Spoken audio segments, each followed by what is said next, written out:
मन अति भयो हुलास बिगसिजन को किरण रवि अरुण अधर तिय सधर बिंबफल जान कीर छवि इह चाहत चख चक्रित उहजु तक्कीय झरप पिझर चंचु चाहुट्टिय लोभ लियो तब गहित अप कर हरखत आनंद मन मोह हुलस हरखत आनंद मन मह हुलस लय जुमहल भीतर गई पंजर अनूप नगमन जटित सो तिहिमह रखत भई। इस छंद में अनुभावों की चेष्टाओं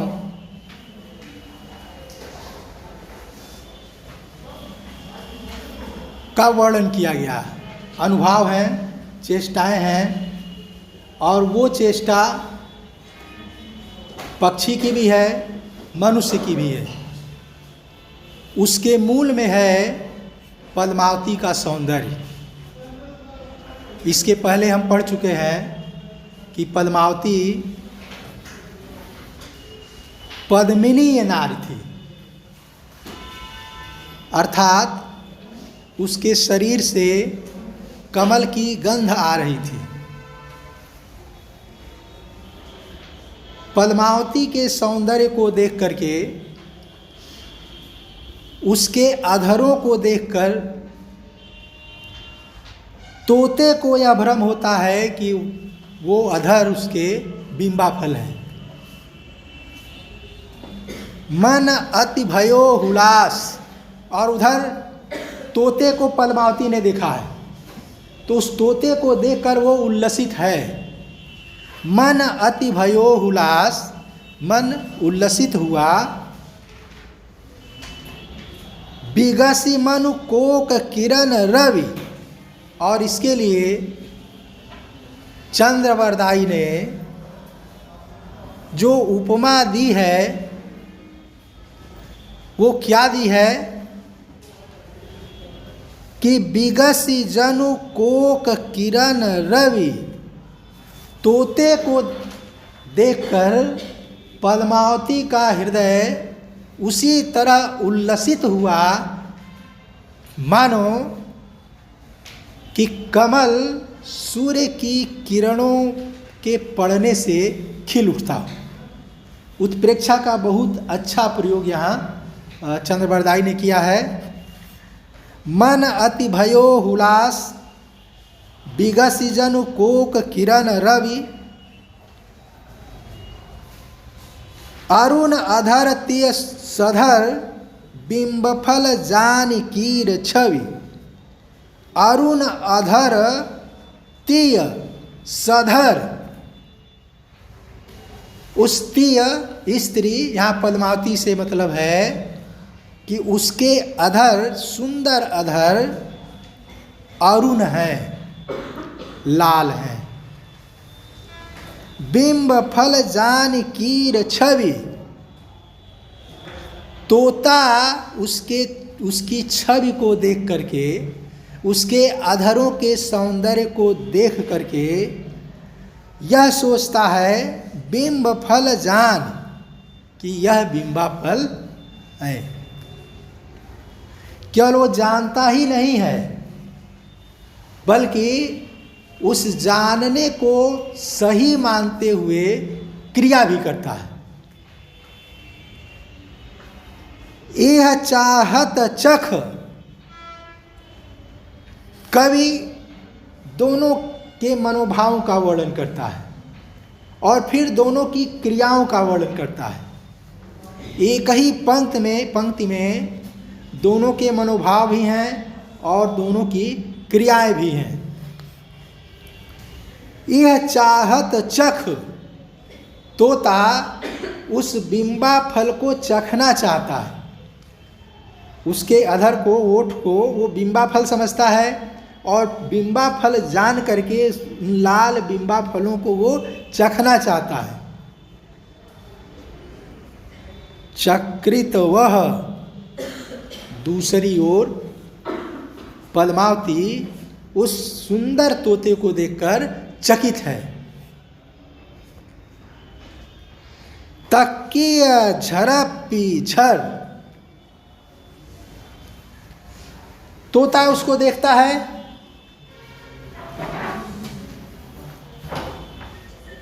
और झट से झपट करके चंचु चाहुट्टी लोभ। लोभ में, लालच में अपनी चोंच चला देता है। चोंच से चोट करता है उसके अधरों पर को लक्ष्य करके।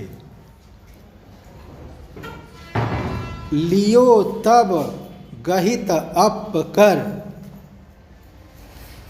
देखो दोनों की क्रियाएं कैसी हैं, कवि ने कैसे उसका वर्णन किया है कि तोता झटके से उसको बिंबा फल जान करके झपट करके झट से उसको चोट मारने के लिए चलता है। जब वो चोट मारने के लिए चलता है तो उधर पद्मावती झटके से तेजी से उसको पकड़ लेती है। चंचु चाहुट्टीय लोभ लियो तब गहित अप कर। अपने हाथों से पद्मावती ने उसे पकड़ लिया। हरखत आनंद मन मह हुलस। और ऐसा करके वह अत्यंत प्रसन्न हुई। बचपन में हम सब ने यह करने की कोशिश की होगी। बच्चे चिड़िया तोता पकड़ने की बहुत कोशिश करते हैं और तरह तरह से दिमाग लगाते हैं कि कैसे उसको पकड़ा जाए, और कहीं कभी पकड़ जाए तो उससे बहुत अधिक प्रसन्नता होती है। लगता है कि हमने कोई युद्ध जीत लिया। पद्मावती तोते को पकड़ करके ऐसे ही प्रसन्न होती है। हर्षत आनंद मन मह हुलस। लैजु महल भीतर गई और उसको पकड़ करके महल के भीतर लेके गई। और चूंकि वो राजकुमारी थी, पंजर अनूप नगमनि जटित सोती मह रखत भई। और मड़ियों से, नगों से जटे हुए बने हुए पिंजड़े में उसने उस तोते को रख दिया। पद्मावती के सौंदर्य का वर्णन, उस सौंदर्य के प्रभाव का वर्णन, उस सौंदर्य के प्रभाव में की गई क्रियाओं का वर्णन इसमें चंद्रबरदाई ने किया है। एक अलंकार होता है संदेह अलंकार और दूसरा अलंकार होता है भ्रांतिमान अलंकार। संदेह अलंकार में संदेह बना रहता है, उसमें क्रिया उसके आधार पर क्रिया नहीं होती है। सारी बीच नारी है कि नारी बीच सारी है, कि सारी ही की नारी है कि नारी ही की सारी है, इसमें भ्रम बना, इसमें संदेह बना हुआ है, कुछ तय हो नहीं पा रहा है। और यहाँ तोते को ये भ्रम हो गया है, उसने मान लिया है कि यह बिंबा फल है और उसके हिसाब से उसने क्रिया कर दी।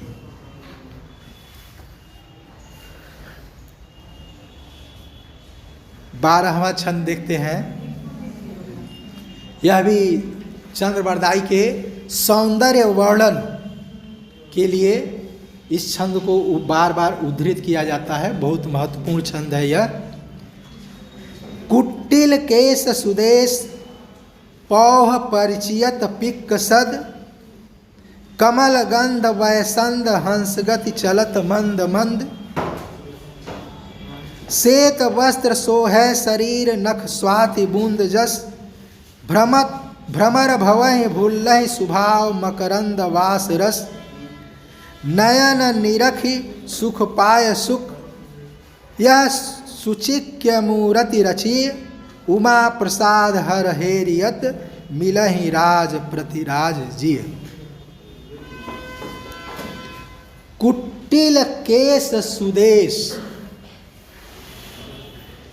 पौह परिचियत पिक सद, यह जो पौह परिचियत लिखा है, दरअसल इसका पाठ निर्धारण करने में संपादक से कोई चूक हुई होगी, क्योंकि इसका पाठ तब सही होगा, ज़्यादा सही होगा, जब इसको बनाएंगे पौहप रचियत पिक सद, कुटिल केश सुदेश, सुदेश सुंदर देश, सुंदर देश, यहाँ सुंदर मुख पर कुटिल केश, कुटिल केश है अर्थात घुंघराले बाल हैं।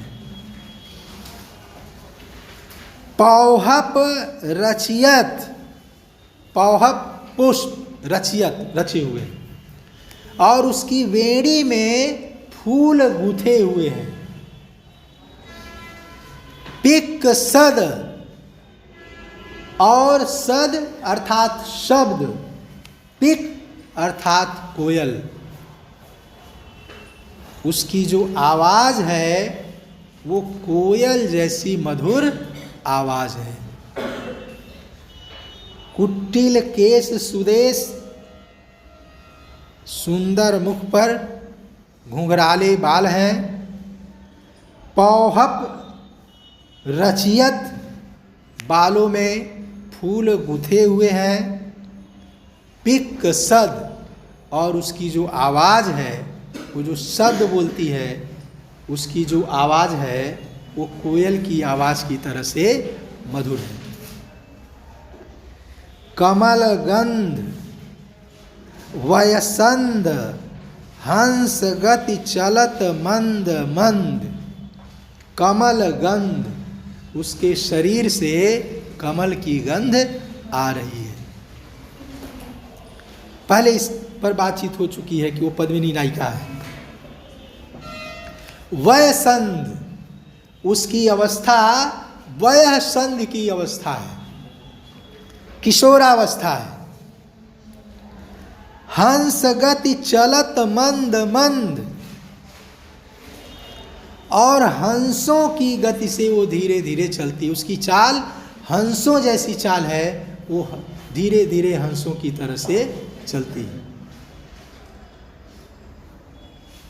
पिछले छंद में यह आ चुका है कि अपनी चाल से वो हंस को, हाथी को और सिंह की गति को भी मात देने वाली है, उनकी चाल के सौंदर्य को भी पराजित करने वाली है। यहाँ कवि उस बात को दोहराता है कि हंस गति चलत मंद मंद। श्वेत वस्त्र सोहै शरीर, उसके शरीर पर श्वेत वस्त्र सुशोभित हो रहे हैं। सफ़ेद कपड़े पहने हुए, स्वच्छ कपड़े पहने हुए। श्वेत वस्त्र सोहै शरीर, नख स्वाति बूंद जस, और उसके जो नख हैं, नाखून हैं, हाथों के नाखून, वो स्वाति नक्षत्र की बूंदों की तरह से हैं। माने उनमें चमक है। जैसे स्वाति नक्षत्र की बूंदें चमकती हैं, जल की बूंदें चमकती हैं, वैसे ही उसके नाखून चमक रहे हैं। भ्रमर भवहि भूलहि सुभाव, मकरंद वास रस। फिर यहाँ कई भ्रांतिमान अलंकार का सहारा लेता है। इसके पहले जिस छंद पर बातचीत हुई, उस छंद में तोते को भ्रम होता है उसके होठों को देखकर कि वह बिंबा फल है। इसमें भंवरे को भ्रम हो जाता है, भंवरा उसको कमल समझने लगता है। भ्रमर भवहि, भंवरा मंडराता है। भूलना ही स्वभाव, अपना स्वभाव भूल जाता है। भंवरे का स्वभाव क्या है? भंवरे का स्वभाव है कि भंवरा किसी एक फूल पर नहीं मंडराता है, भंवरा ढेर सारे फूलों पर मंडराता रहता है। यहाँ कवि कह रहा है कि उसके सौंदर्य के प्रभाव में भंवरा अपना स्वभाव भूल गया है। भंवरा केवल उसी के आसपास मंडराता रहता है। मकरंद बास रस, मकरंद की सुगंध के और उसके रस की के लोभ में भंवरा कहीं और नहीं जाता है, उसी के आसपास मंडराता रहता है। नयन निरखी सुख पाय, सुख यह सुचिक्य मूर्ति रची। कहीं सुदिव्य भी छपा हुआ है। जब सुदिव्य अर्थ सुदिव्य ग्रहण करेंगे तो उसका अर्थ दिव्य होगा, लोकोत्तर सौंदर्य। जब सुचिक के अर्थ ग्रहण करेंगे, शब्द को लेंगे, तो उसका अर्थ होगा सुचिक्कन। सुचिक्कन अर्थात सुंदर। नयन निरखी सुख पाय सुख, इस सौंदर्य को देख करके तोता सुख पाता है। मैंने पद्मावती को के सौंदर्य को देख करके तोते को बहुत अच्छा लगता है। यह सुचिक्य मूर्ति रची, कि यह सुंदर मूर्ति की रचना हुई है। उमा प्रसाद हर हेरियत, वह मानता है कि उमा और हर के का यह प्रसाद है, कि मैंने गौरी शंकर के प्रसाद से, उमा महेश्वर के प्रसाद के रूप में यह किसी को प्राप्त हुई है। मैंने अपने माँ बाप को यह प्राप्त हुई है।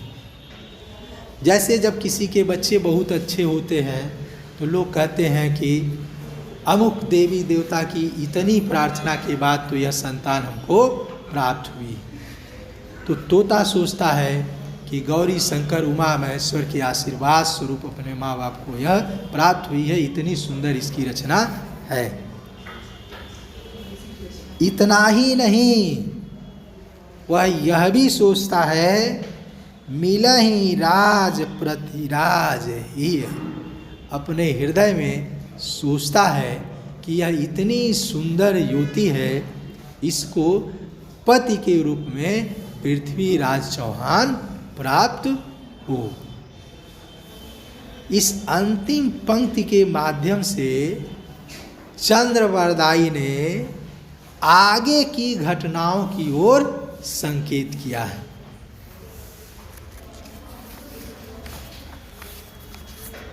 अ 49वां छंद निकालो।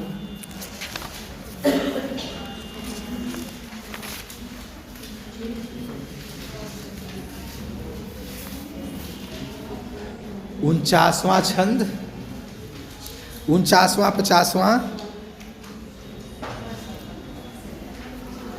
उलटी जुराज पृथ्वीराज बाग, थकिसूर गगन धर धसत नाग, सामंत सूर सब काल रूप, गहिलोह छोह वाहे सुभूप, कम्मान बाण छुट्टहि अपार, लागंत लोह इमिसार धार, घनसान धान सब वीर खेत, घनश्रोण बहत अरुरकत रेत। रौद्र रस का वर्णन। पद्मावती के माँ बाप ने पद्मावती के योग्य वर की तलाश की, और जब असफल हुए तो पुरोहित को बुलाकर कहा कि जितने राजे रजवाड़े हैं सब में तलाशो और इसके योग्य वर को तलाश करके कन्या का विवाह तय करो। और कुमाऊं गढ़ के राजा कुमुदमणि के साथ पुरोहित ने इसका वाग्दान किया पद्मावती का। कुमुदमणि बारात लेकर पहुंचता है समुद्र शिखर, और दूसरी ओर मोहम्मद गोरी को इसकी खबर लगती है कि पृथ्वीराज चौहान पद्मावती से विवाह करने के लिए समुद्र शिखर की ओर बढ़ रहा है। तोते ने पहले ही बताया है पद्मावती से कि कई बार पृथ्वीराज चौहान ने मोहम्मद गोरी को पराजित किया है। मोहम्मद गोरी उसका बदला लेना चाहता है। यहाँ जिस समय पृथ्वीराज चौहान पहुँचता है उसी समय कुमुदमणि की सेना भी पहुँचती है, बारात पहुँचती है, और दोनों के बीच युद्ध आरंभ हो जाता है।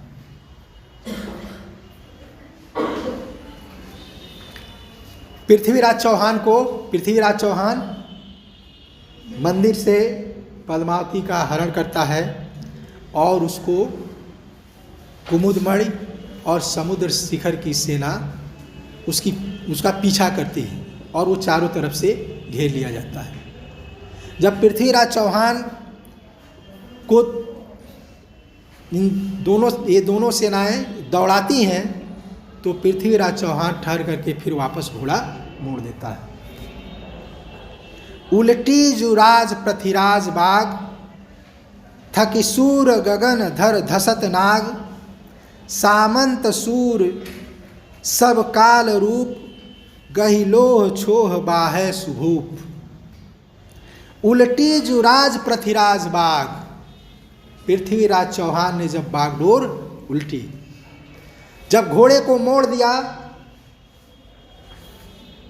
थकी सूर गगन धर धसत नाग, तो उसका युद्ध कौशल देखने के लिए मानो आकाश में सूर्य रुक गया, ठहर गया। धर धसत नाग, और वह धरा जिसको शेष नाग अपने फण पर रखे हुए हैं। यह मिथकीय विश्वास है, भारत का मिथकीय विश्वास है कि धरती शेषनाग के फण पर टिकी हुई है। चंद्र बरदाई करते हैं कि धरा के साथ शेषनाग और नीचे धंसते चले जा रहे हैं।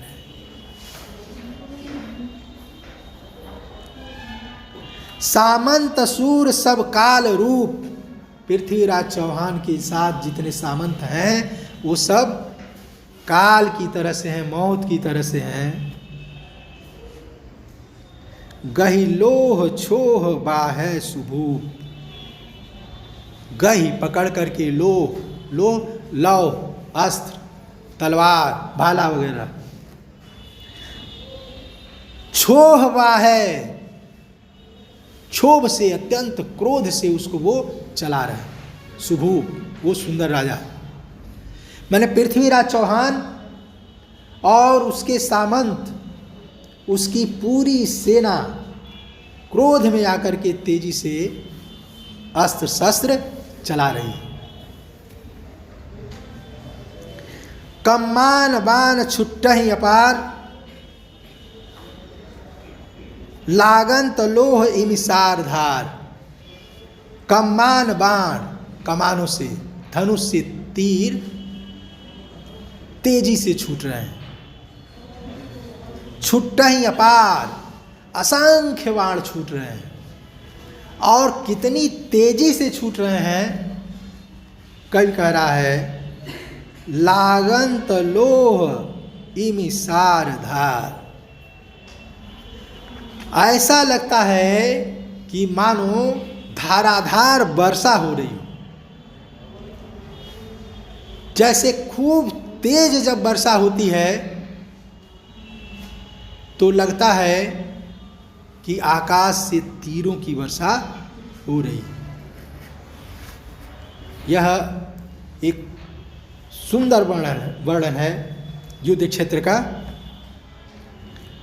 कम्मान बाण छुट्टहि अपार, लागंत लोह इमिसार धार। घमसान घान सब वीर खेत, घन श्रोण बहत अरु रकत रेत। इस युद्ध का, यह युद्ध कैसा हुआ और इस युद्ध का परिणाम क्या हुआ, इसको केवल 2 पंक्तियों में कई बता देता है कि घमासान घान सब वीर खेत। इस घमासान युद्ध में सारे योद्धा खेत हुए, मारे गए। खेत रहना मुहावरे का प्रयोग है। कैसे मुहावरे में, मुहावरे को कोई कवि अपनी कविता में इस्तेमाल करता है कविता का प्रभाव बढ़ाने के लिए। इससे भाषा जीवंत होती है, मुहावरों के इस्तेमाल से भाषा जीवंत होती है। घन श्रोण बहत अरु रकत रेत। घन श्रोण बहत, घना अत्यंत अधिक, श्रोण बहत रक्त बह रहा है, अरु रकत रेत, और इतना अधिक खून बहता है मानो खून की धारा ही बहने लगती है कि रकत रेत, सारी रेत रक्त जैसी नजर आती है। यानी सारी रेत, सारी मिट्टी खून से लाल हो गई है। कवि यह कहना चाहता है।